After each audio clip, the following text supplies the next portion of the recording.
Welcome to The Faithful Steward. This is a podcast all about sharing biblical wisdom and practical insights in order to help church leaders pursue and teach financial freedom as part of Christian discipleship. We believe this is a spiritual conversation, and this is a place where the church needs to lead the way in order to move our communities forward in how we steward God's resources. I'm your host, James Lenhoff, and I am so passionate about this conversation and helping leaders have the confidence to step into it. We believe that if we help people thrive financially and grow spiritually, it changes everything. And I am so excited to join you on this journey.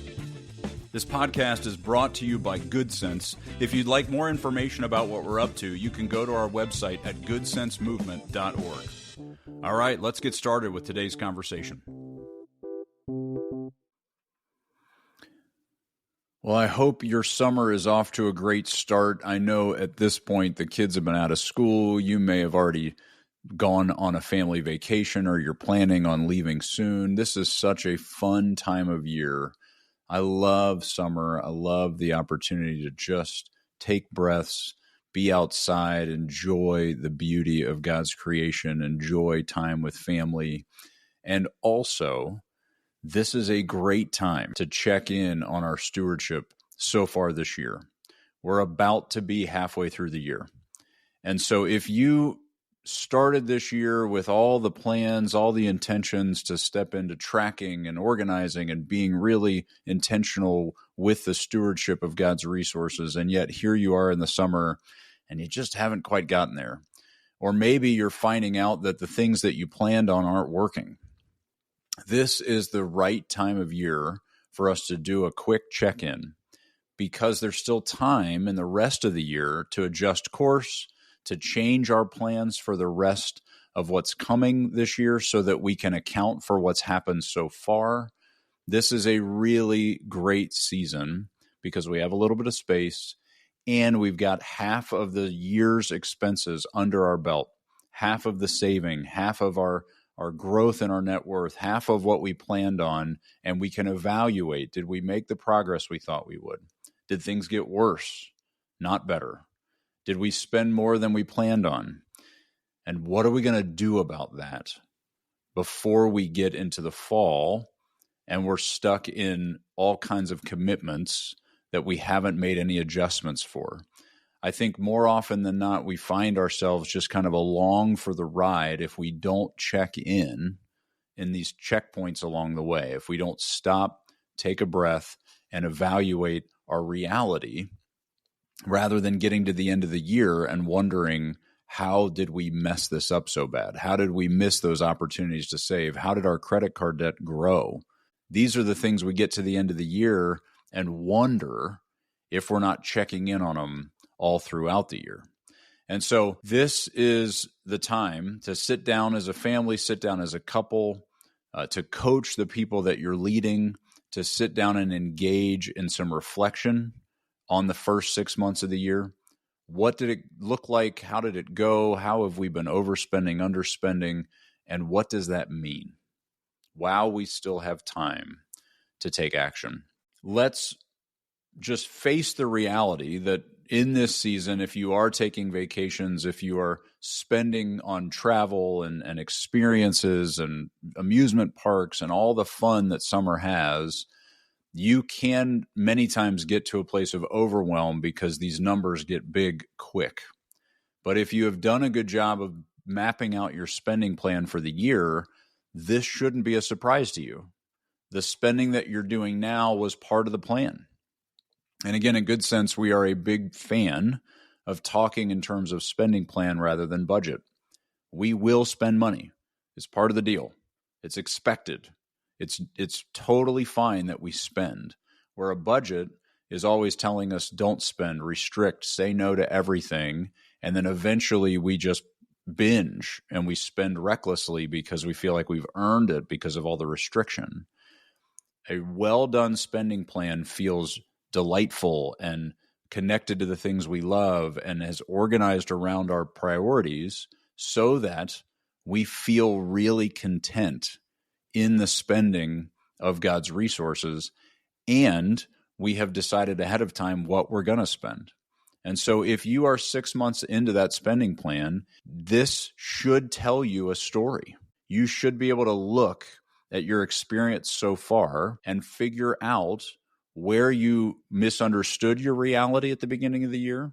What has changed about your reality? Did your income go up? Did it go down? Did one of you lose a job? Did you have a pay cut or an unexpected hit because of a time off or a medical issue?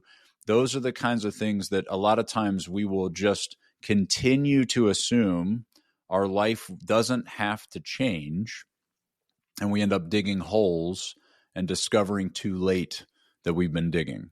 And so look back on the first 6 months of the year and ask yourself, how did it go compared to what we thought would happen? What's different than what we expected? Check in on your income. What is the number that you thought it would be by now? Did you have bonuses that didn't quite come through as expected, or certain levels of comp that you didn't hit? Or maybe there's been more than you expected. What happened? Did that money go poof? Did we spend it? Did we give it away?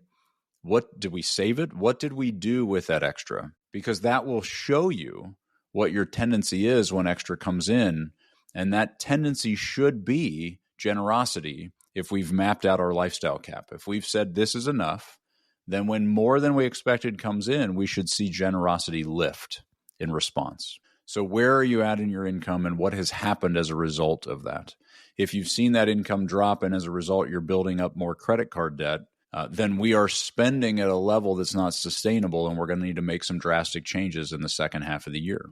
Where is the extra spending happening, and where are you underspending? A lot of times at this point in the year, the underspending categories tell maybe even a more important story sometimes than just the overspending categories.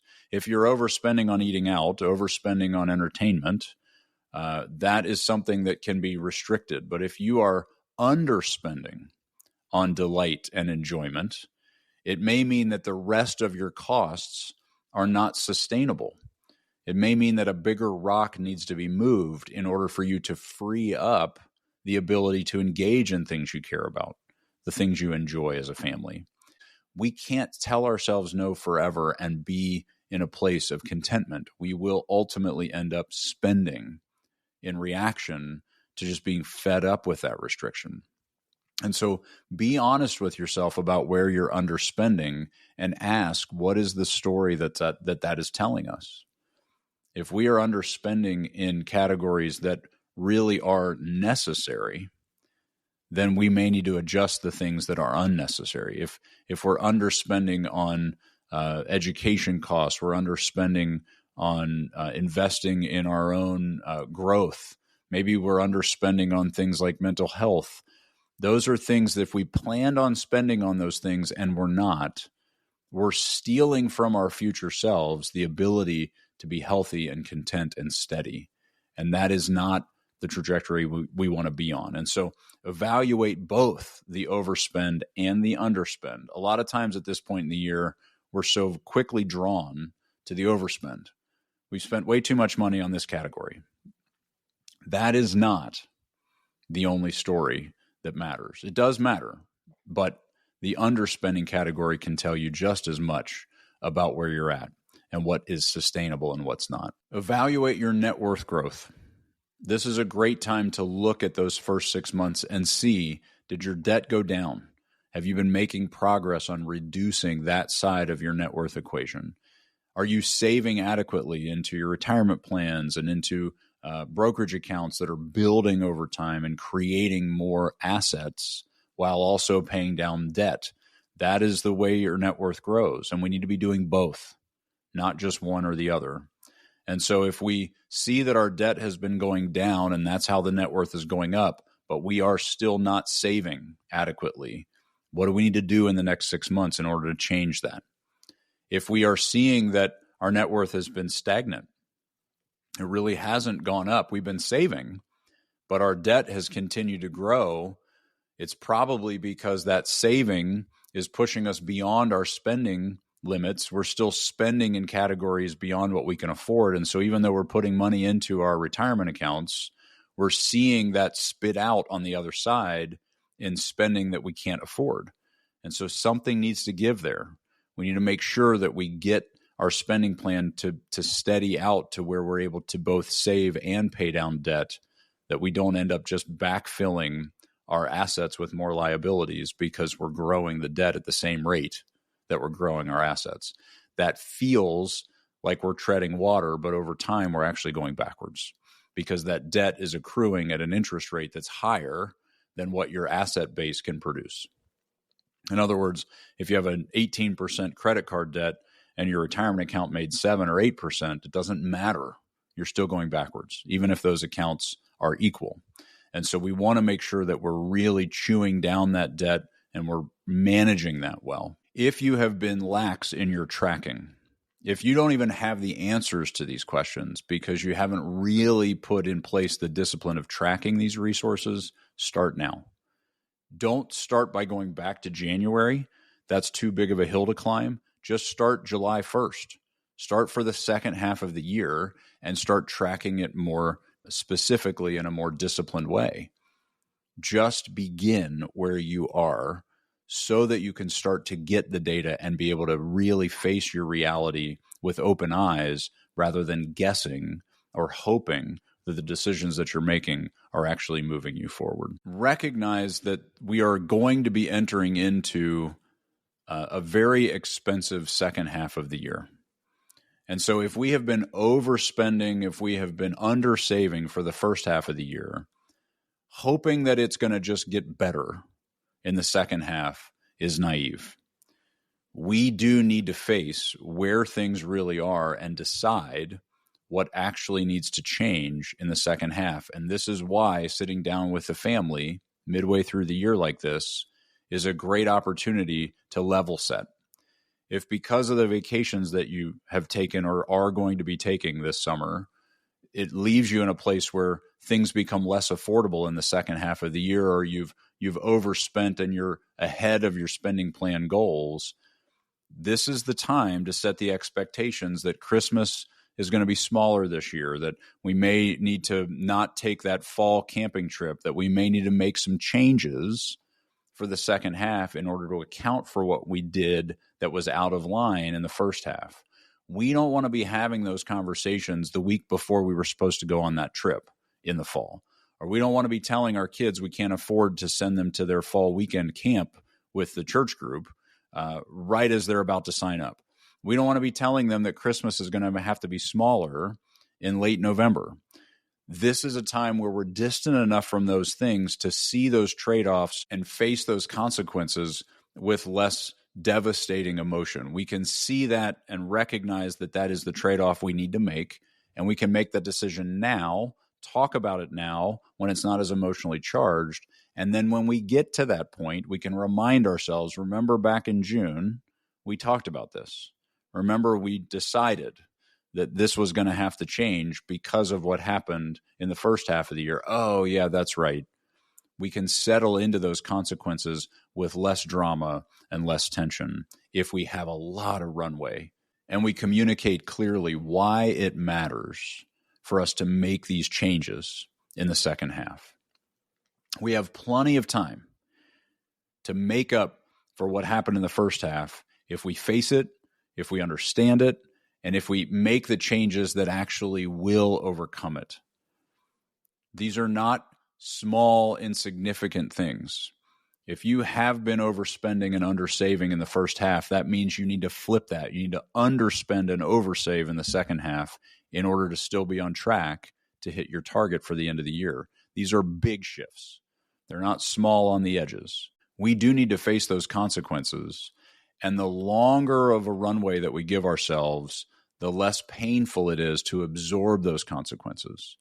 Because if we start now by changing our savings rate in our 401ks, but we spread it out over 6 months rather than spreading it out over the last month, trying to cram it in with some bonus, just push everything in at the last minute, it becomes much more painful. And if we reduce our monthly spending over the next 6 months rather than reducing it just in December, it's less painful. This is why we want to be doing these check-ins so that we can make these tweaks and have the consequences be something the family absorbs in stride, rather than having it be something that shocks them, something that frustrates us, something that makes us feel a deep sense of disappointment. We can team up and have shared sacrifice for the second half of the year if we're all aligned to what it's accomplishing for us as faithful stewards. We want our family in on this conversation. We want to coach families to be having open dialogue. The summer is a great time to do that check-in, to make sure that when we get to the end of this year, we cross that finish line being more faithful in our stewardship than we started this year being, that we've grown in all these disciplines, that we've honored God more than we did last year with the resources that he gave us to manage, and that we know what decisions we need to make and why, so that we are confident in the future that we're stepping into, so that we're saving for future obedience, so that we're stepping further into generosity, we're sharing the abundance that he's given us. Those are all things that are the result of stepping further and further into faithful stewardship, and that doesn't happen by accident. We need these intentional check-ins in order to make the decisions that lead to that outcome.